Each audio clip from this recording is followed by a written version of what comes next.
Shalom Bapak Ibu yang dikasih Tuhan, apa kabarnya? Kita akan mendengarkan firman Tuhan pada hari ini. Sebelumnya mari kita bersatu di dalam doa. Kita berdoa.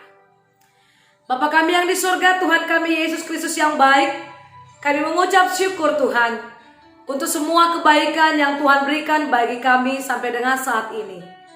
Ya Tuhan Yesus, pada saat ini kami akan mendengarkan firman-Mu. Berkatilah Tuhan kami semua yang mendengarkannya. Sebab kami percaya firman Tuhan itu memberikan jalan keluar. Firman Tuhan itu memberikan kesembuhan, kekuatan bagi kami. Berfirmanlah Tuhan bagi kami. Kami siap untuk mendengarkan firman-Mu. Di dalam nama anak-Mu Tuhan Yesus kami berdoa. Amin. Bapak Ibu yang dikasih Tuhan, firman Tuhan bagi kita pada hari ini tertulis dalam Markus pasal yang kedua, ayat 1 sampai dengan ayat yang ke-13. Markus pasal yang kedua, ayat 1 sampai dengan yang ke-13. Saya akan baca, Bapak Ibu menyimaknya dalam hati masing-masing. Orang lumpuh disembuhkan. Kemudian sesudah lewat beberapa hari waktu Yesus datang lagi ke Kapernaum, tersiarlah kabar bahwa ia ada di rumah. Maka datanglah orang-orang berkerumun sehingga tidak ada lagi tempat, bahkan di muka pintu pun tidak. Sementara ia memberitakan firman kepada mereka, ada orang-orang datang membawa kepadanya seorang lumpuh digotong oleh 4 orang. Tetapi mereka tidak dapat membawanya kepadanya karena orang banyak itu. Lalu mereka membuka atap yang di atasnya. Sesudah terbuka, mereka menurunkan tilam tempat orang lumpuh itu terbaring. Ketika Yesus melihat iman mereka, berkatalah ia kepada orang lumpuh itu, "Hai anakku, dosamu sudah diampuni." Tetapi di situ ada juga duduk beberapa ahli Taurat. Mereka berpikir dalam hatinya, mengapa orang itu berkata begitu? Ia menghujat Allah. Siapa yang dapat mengampuni dosa selain daripada Allah sendiri? Tetapi Yesus segera mengetahui dalam hatinya bahwa mereka berpikir demikian. Lalu ia berkata kepada mereka, "Mengapa kamu berpikir begitu dalam hatimu? Manakah lebih mudah mengatakan kepada orang lumpuh ini, dosamu sudah diampuni, atau mengatakan, bangunlah, angkatlah tilammu dan berjalan? Tetapi supaya kamu tahu bahwa di dunia ini anak manusia berkuasa mengampuni dosa."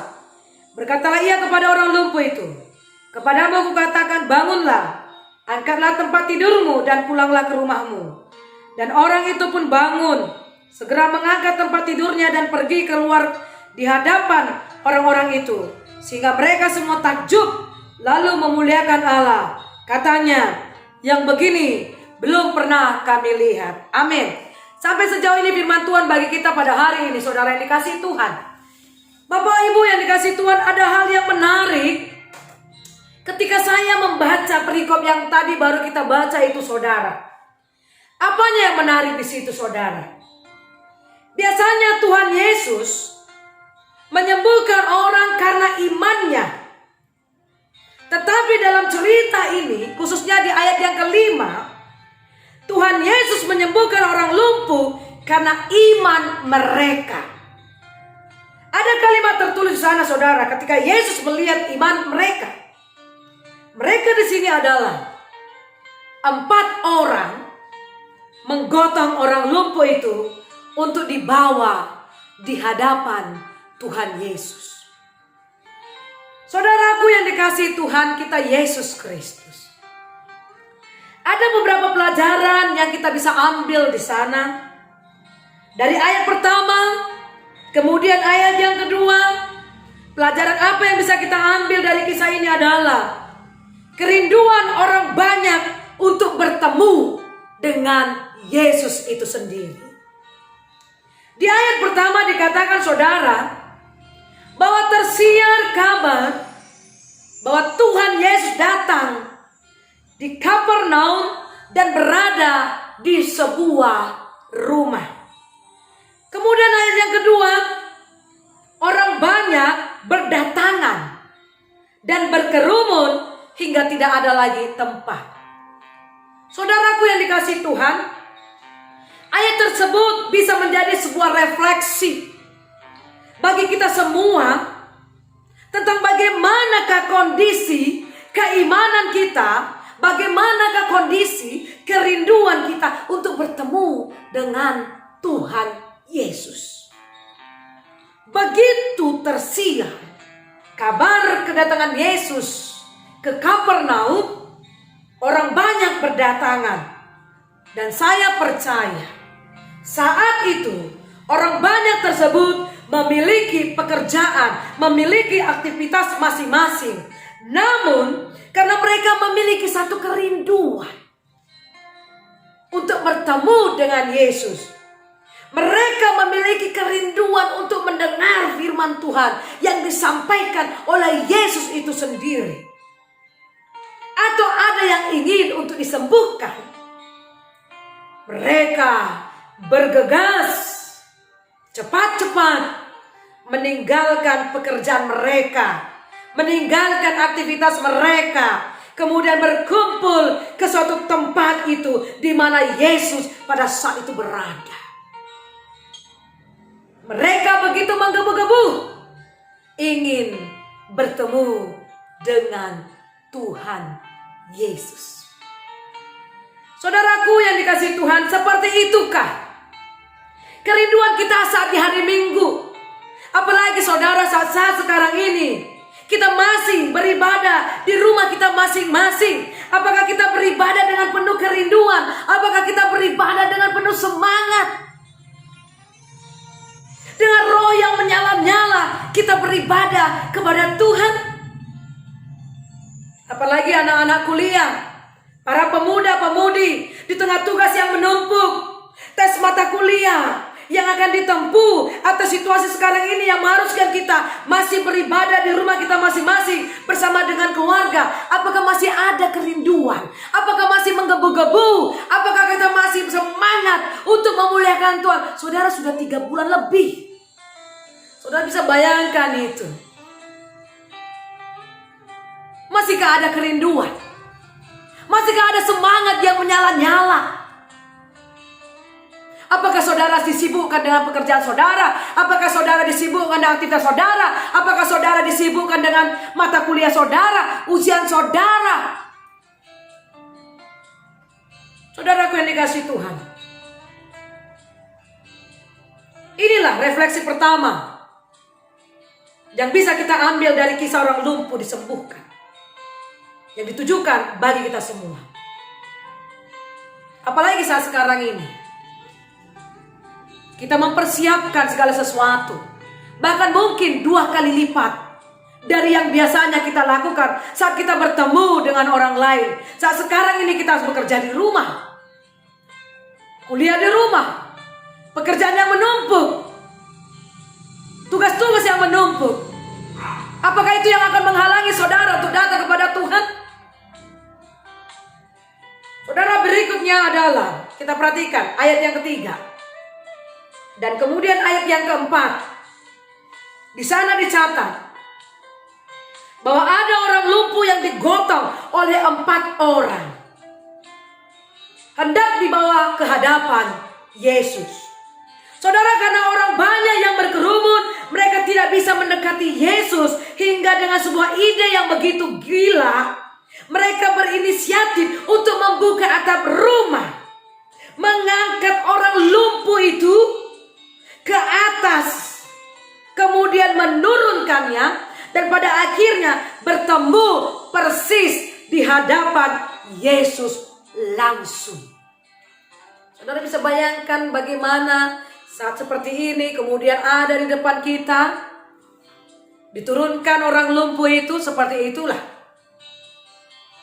Saudara yang dikasihi Tuhan, saat membaca 2 ayat tadi yang kita baca tadi di sana, saya menilai keempat orang yang menggotong orang lumpuh tersebut telah mengimplementasikan kasih, mempraktekkan kasih kepada sesamanya.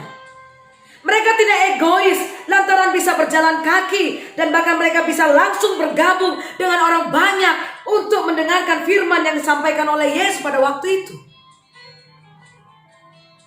Tapi kita lihat di sana, saudara, Mereka mau berkorban waktu dan tenaga untuk membawa orang lumpuh tersebut di hadapan Yesus. Hebatnya saudara, walaupun secara pikiran manusia tidak mungkin, tetapi berkat semangat, berkat tekad yang muncul, mereka memiliki ide kreatif agar orang lumpuh itu sampai di hadapan Yesus Kristus. Mereka tidak pantang menyerah dan terus berusaha.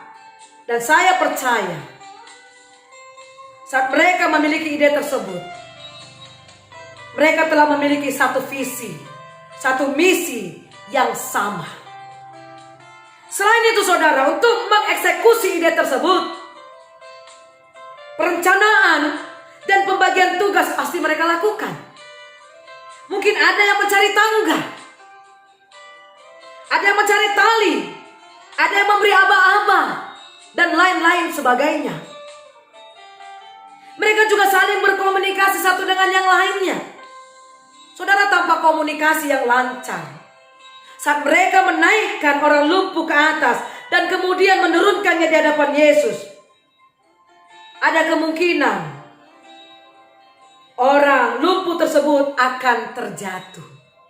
Tapi karena komunikasi mereka baik, komunikasi mereka lancar, akhirnya orang lumpuh itu sampai di hadapan Tuhan Yesus itu sendiri. Tidak hanya itu saudara, keempat orang ini juga tidak mempersoalkan siapa yang akan mendapat penghargaan. Ini bisa dibuktikan tidak sekalipun disebutkan nama mereka. Tidak ada disebutkan nama mereka siapa di situ. Tidak ada disebutkan apakah nama mereka Daud, apakah nama mereka Petrus, apakah nama mereka Simon. Tidak ada disebutkan. Jadi mereka tidak gila kehormatan, tidak gila pujian, bahkan tidak dihargai, tidak mendapatkan penghargaan. Saudara, ini bisa dibuktikan dengan tidak disebutkan nama mereka dalam teks ini. Kemudian mereka tidak pantang menyerah saudara, tidak mudah menyerah. Hal ini terlihat dari bagaimana mereka berusaha membuka atap ketika tahu bahwa mereka tidak dapat membawanya lewat pintu. Dan hasilnya Tuhan melihat iman mereka dan orang lumpuh itu pun disembuhkan. Tidak hanya jasmani yang disembuhkan saudara, tapi rohaninya pun disembuhkan. Peristiwa ini membuat semua orang pada akhirnya takjub dan memuliakan Tuhan. Saudaraku yang dikasihi Tuhan kita Yesus Kristus, mungkin kita tidak memiliki kekuatan untuk menggotong orang secara fisik, tetapi kita bisa menggotong seseorang melalui doa-doa kita saudara. Untuk itu saudara, pelajaran apa yang kita dapat? Jangan pernah menyerah. Jangan pernah berhenti berdoa bagi mereka yang membutuhkan perjumpaan dengan Tuhan Yesus. Mungkin Anda sudah berdoa sangat-sangat lama bagi seseorang, atau mungkin saudara sudah lama berdoa untuk suami saudara yang tidak pernah berubah, atau mungkin berdoa buat anak saudara yang tidak pernah berubah, atau mungkin berdoa untuk istri saudara yang tidak pernah berubah, atau mungkin saudara pernah berdoa untuk teman tetangga yang sudah lama sekali saudara doakan, tapi tidak ada perubahan yang terjadi dalam kehidupannya. Saudaraku yang dikasihi Tuhan, ingatlah, Tuhan pasti akan memberikan perubahan. Sekalipun kita melihat sepertinya tidak ada pertobatan baginya. Atau mungkin Anda akan berpikir, sudahlah, buat apa saya capek-capek mendoakannya? Toh tidak ada pertobatan, tidak ada perubahan dalam dirinya. Apalagi jika ada tambahan seperti ini. Saudara bukan, sahabat bukan, kenal dekat juga bukan. Untuk apa saya capek-capek mendoakannya? Saudara, saya mau katakan, firman Tuhan mau katakan hari ini, 4 orang ini memberikan contoh bagi kita. Jangan pernah berhenti berdoa. Doa saudara bagi orang-orang yang membutuhkan jamahan Tuhan tidak akan pernah sia-sia. Oleh sebab itu saudara yang dikasihi Tuhan, seberapa apapun tantangan kita di dalam pelayanan, dalam kehidupan kita. Apapun yang kita lakukan, jangan pernah mundur.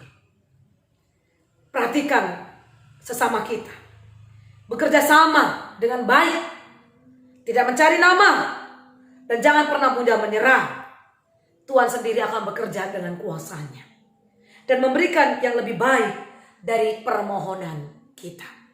Saudara, saya akan menutup dengan satu ilustrasi. Ada seorang bapak ketika dia mendengarkan firman Tuhan, dia tidak tahu bagaimana untuk menyaksikan karya Tuhan.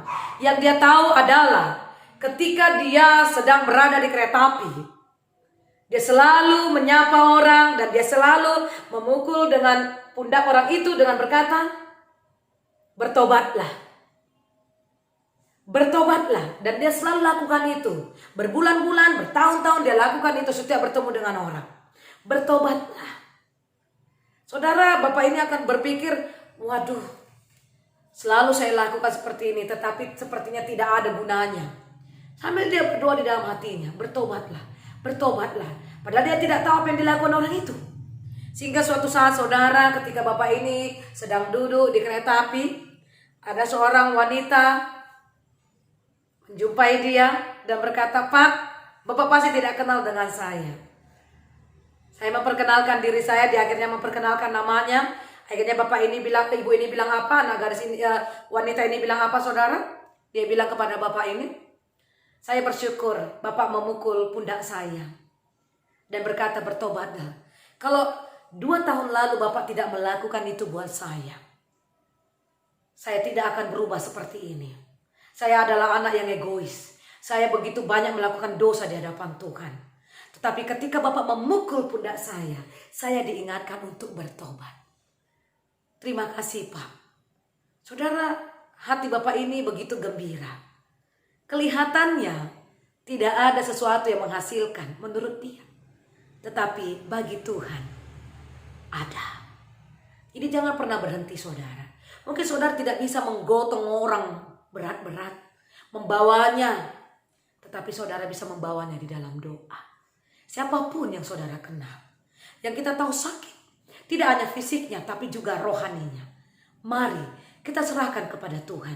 Kita doakan kepada Tuhan supaya Tuhan yang mengampuni dosanya dan memberikan perubahan secara luar biasa kepada orang tersebut. Tuhan Yesus memberkati. Kita berdoa. Bapa kami yang di sorga, terima kasih Tuhan untuk semua kebaikan Tuhan yang boleh kami nikmati pada hari ini. Terima kasih untuk firman Tuhan yang bagi kami saat ini Tuhan. Bahwa firman-Mu itu mengajarkan kami untuk kami menjadi pelaku-pelaku firman Tuhan. Untuk kami percayakan kuasa Tuhan. Untuk kami diajarkan untuk membawa sehati dan benar-benar menjadi berkat. Karena masih banyak di sekitar kami yang mungkin atau yang memerlukan jamahan Tuhan. Biarlah Tuhan melalui doa-doa kami, mereka semuanya dikuasai, dijamah oleh Tuhan, disentuh hatinya oleh Tuhan, sehingga ada perubahan yang terjadi. Ajarkan kami untuk melakukan firman-Mu. Di dalam nama Tuhan kami, Yesus Kristus, kami berdoa. Amin. Shalom, selamat hari Minggu Bapak Ibu yang dikasihi Tuhan.